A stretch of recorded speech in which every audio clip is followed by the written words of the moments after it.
आज भारत के मुसलमानों को भी यह तय करना है, जो आज भारत में रहते हैं, कि उनके असली पूर्वज कौन थे।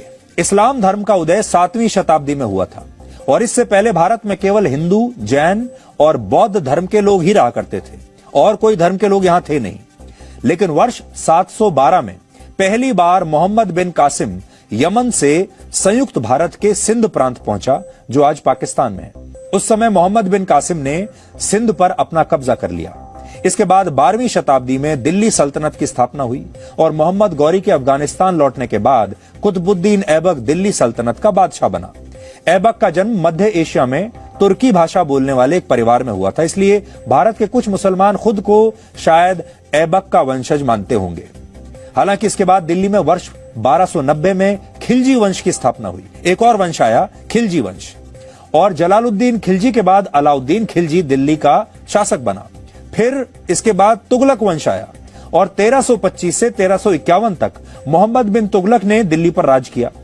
वर्ष 1412 में तुगलक वंश की समाप्ति हो गई और फिर सैयद तुगलक वंश की स्थापना हुई और फिर 1451 में लोदी वंश के शासकों ने दिल्ली पर राज किया, जो अफगानिस्तान से आए थे।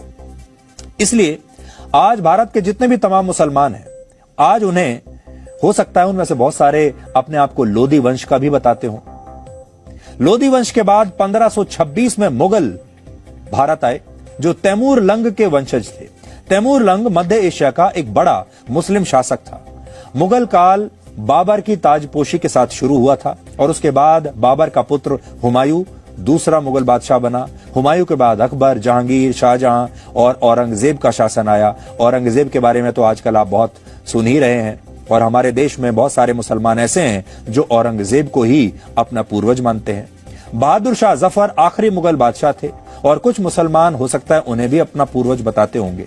इसलिए आज भारत के मुसलमानों को यह तय करना है, साथ ही पाकिस्तान के मुसलमानों को भी तय करना चाहिए, बांग्लादेश के मुसलमानों को भी तय करना चाहिए, क्योंकि उस जमाने में भारत, पाकिस्तान और बांग्लादेश देश एक ही साथ थे, एक ही देश था।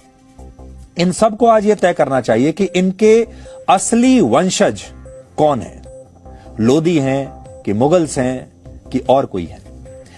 यह कुतुब मीनार पर अब तक का सबसे गहन विश्लेषण है जो आज हमने आपको दिखाया, और यह विश्लेषण तथ्यों पर आधारित है, इतिहास की सही जानकारियों पर आधारित है, एएसआई की रिपोर्ट पर आधारित है, ऐतिहासिक दस्तावेजों पर आधारित है, जिसमें हमने ग्राउंड जीरो पर जाकर खुद साक्ष्य इकट्ठा किए हैं। इसलिए आप चाहें तो इस विश्लेषण को अपने दोस्तों के साथ शेयर कीजिए, अपने परिवार के लोगों को फॉरवर्ड कर सकते हैं। उन्हें कुतुब मीनार का असली इतिहास आज आप बता सकते हैं, जो कि आपके स्कूल में और कॉलेजों में इतिहास की किताबों ने आपको कभी बताया नहीं, क्योंकि इस विश्लेषण में जो बातें हमने बताई हैं वो आपको इतिहास की किताबों में शायद पढ़ने को नहीं मिली होंगी। इसलिए आज हम चाहेंगे कि जब हम इतिहास को सही करने की इस परंपरा को शुरू कर रहे हैं, तो आपको ये विश्लेषण व्हाट्सएप के जरिए फॉरवर्ड कीजिए, फेसबुक पर शेयर कीजिए लोगों के साथ, या जिस भी सोशल मीडिया के जिस माध्यम पर आप हैं, आप इस विश्लेषण को अपने दोस्तों के साथ और समाज में अपने लोगों के साथ